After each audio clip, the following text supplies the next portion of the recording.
என் ரசிகர்களாகிய நீங்க எல்லாரும் போறாங்க. ஒரு குட்டி கதை மாதிரி ஒரு ஆட்டோக்காரர்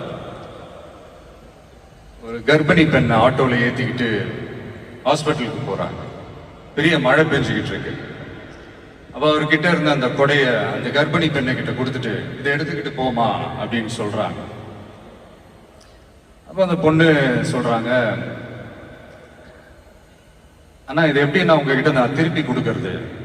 அதுக்கு அந்த ஆட்டோக்காரர் சொல்றாரு, வேற யாருக்காவது தேவைப்படுறவங்களுக்கு கொடுத்துருமா அப்படின்னு சொல்லிட்டு அவர் போயிடுறாரு.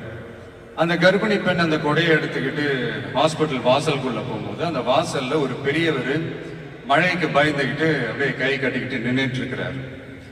அந்த கர்ப்பிணி பெண் அந்த கொடைய அந்த பெரியவர்கிட்ட கொடுத்து, ஐயா இதை எடுத்துட்டு போங்க ஐயா அப்படின்னு சொல்றாங்க. அதுக்கு அந்த பெரியவர் இதே மாதிரி கேட்கிறாரு, அம்மா நீங்க யாருன்னு எனக்கு தெரியாது, எப்படிமா இந்த கொடையை நான் திருப்பி உங்ககிட்ட கொடுக்கறது?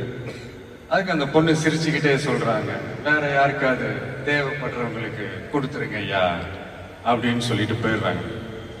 உடனே அந்த பெரியவர் கொடையை எடுத்துக்கிட்டு பஸ் ஸ்டாப்புக்கு வர்றாரு. பஸ் வருது, ஏறி போகும்போது அங்க பாக்குறாங்க ஒரு பூக்கார அம்மா பூவை வச்சுக்கிட்டு ஒரு அட்டையை இப்படி மழைக்காக பிடிச்சிக்கிட்டு உட்கார்ந்துட்டு இருக்கிறாங்க. பெரியவர் போய் அந்த கொடையை அந்த பூக்கார அம்மா கிட்ட கொடுத்துட்டு அவர் பஸ் ஏறி போயிடுறாரு.